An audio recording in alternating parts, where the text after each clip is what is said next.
Sagittarius Sun and Rising. Welcome to your January 2023 Astro Update. It's Raina here. I'm a Sun and Sag myself, and I think one of the things about Sagittarius is that we're always looking to the future and anticipating, this glorious new year that we're going to have, or it might be a new month for you sometimes. That's that expansive quality. So, I mean, it goes without saying that I'm looking forward to 2023, but I really feel that it's going to be special. And um, the year begins with retrogrades, especially Uranus is retrograde, but that's an outer planet. But Mercury and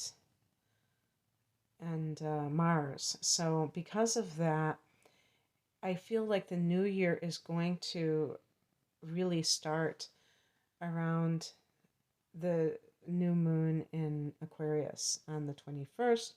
Uranus is going direct the day after that. I thought I heard an astrologer say that that was a Chinese New Year. And I know that it changes based on the lunar calendar. It's not always on the same date. But it usually seems like it's in February. I don't know. Maybe I'm wrong about that. So, anyway. Oh, I wonder if it's always at the new moon in Aquarius. I'm not sure. So, let's review the retrogrades.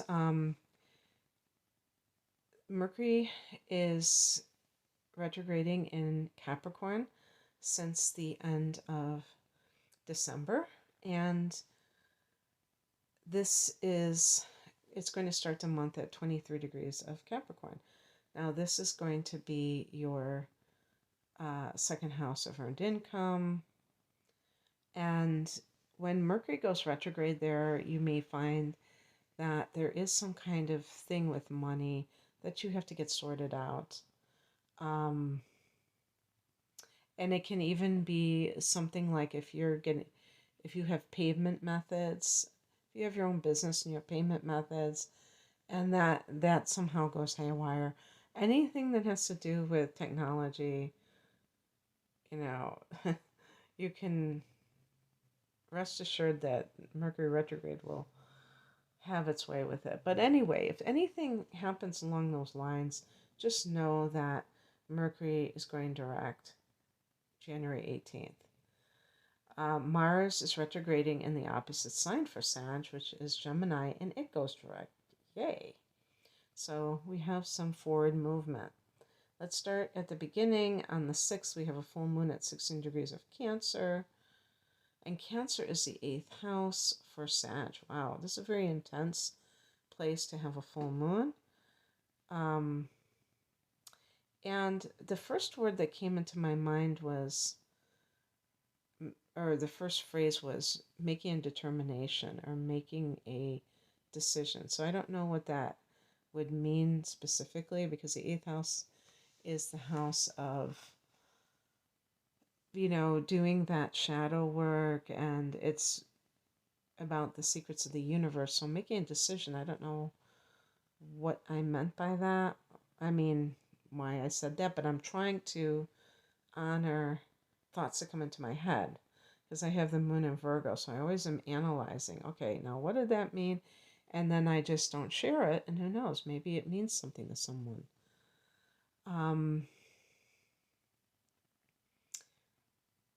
I think that it's possible that if you have an insight about your self that you kind of have kept under wraps, or you could call the shadow elements of yourself, having that come up for you at this full moon could make it easier for you to make a decision about something. So let's say with that drama that could be happening in the 7th house, which can connect with some of you to a legal fight. Like this could be some kind of a courtroom drama, a marriage that is dissolving, or contentious dealings with a partner of some sort, maybe a business partner, who knows. But all of that stuff, when you have that full moon in the eighth house, maybe you see your own place in that drama. Maybe you were just feeling like the victim, like it was the other person's fault, and you say, oh, wow, yeah, I did kind of contribute to this. They're really behaving, horribly through all of this, but I'm not innocent myself, and I should have done X, Y, and Z, but I didn't. So, I feel like that can be very illuminating for you in terms of your own motivations, and that can free you to be able to kind of like maybe stay above the fray if you got sucked into some legal drama. And also, this is the area of death. Full moons can bring something to a closure. And, it's not uncommon these days that people are having to deal with this issue of people close to them dying. Of course, I don't believe in death, but it still is a loss. And if this is something, or even like a will, this could be like a will, settling that, because if there's a legal action with Mars, that might even be more the case. On the 12th, Mars turns direct at 8 degrees of Gemini, and this may mark the beginning of more peace in your life if you've been dealing with some legal matter or fighting with somebody who is an ex-partner, be it through love or business, and you can move forward now. Mars will come out of shadow in March and go into another sign finally on March 25th. On the 18th, Mercury turns direct at 8 degrees of Capricorn. Okay, well, thankfully that's happening as well, because that is the sector of financial resources, and you get things sorted out. On the 20th, the Sun goes into Aquarius, which is a friendly angle to Sag called a sextile. The very next day, we have a new moon here.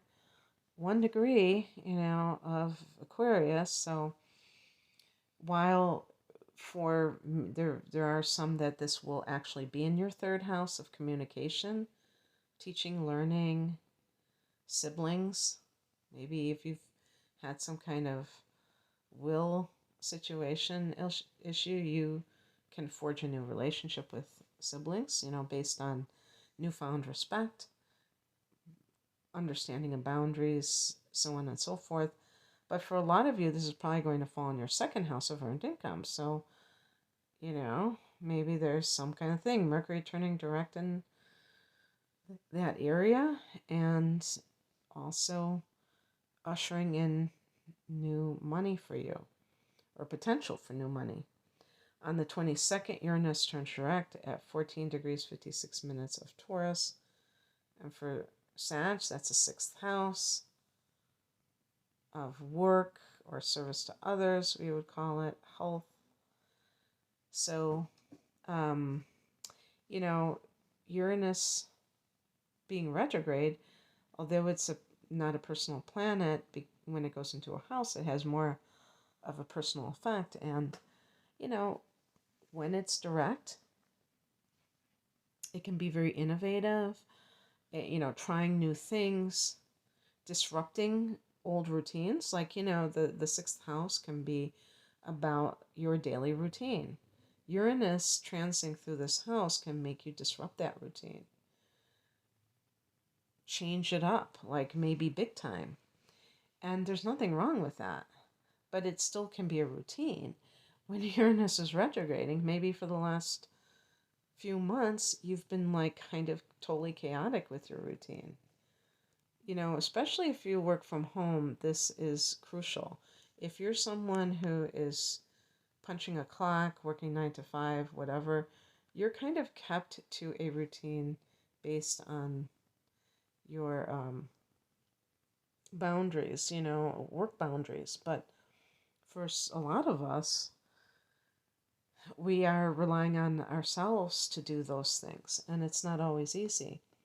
So this can get you back into experimenting, but not totally being so unpredictable that nothing is um, stable. So finally, I think all the planets are direct, if I'm not mistaken. And let me see. I mean, some still have to come out of their shadow. No, it looks like. Oh no, that's December. I was looking at the wrong month. I was just seeing if all the planets are direct. It certainly looks that way. And what that means is when all the planets are direct is that you can move forward with your projects knowing that they're going to have more likelihood to take root, to have forward motion. Um, but I do want to say, I was just listening to a podcast of a manifestation coach who was saying that she launched a very successful program during a Mercury retrograde. So, and I don't know if she knew that she was doing that or she found out after the fact. So those kinds of things really show that people shouldn't take things literally and too seriously and really trust their gut, because sometimes you may want to do something and it's not when you're supposed to, and that's in air quotes. And to me, that would be highly foolish because, there could be the universe whispering to you somehow and you just kind of like pushing it away. Okay, that's what I have for you. I hope that this resonated. If you would like a private reading, I'm promoting my double readings, my deep dive readings, an hour of natal chart interpretation, hour of transits for 2023 for a special price. The link is below for that, as well as my general ordering page. And I hope that you have a great month, fellow Sagittarius. Take care. Bye.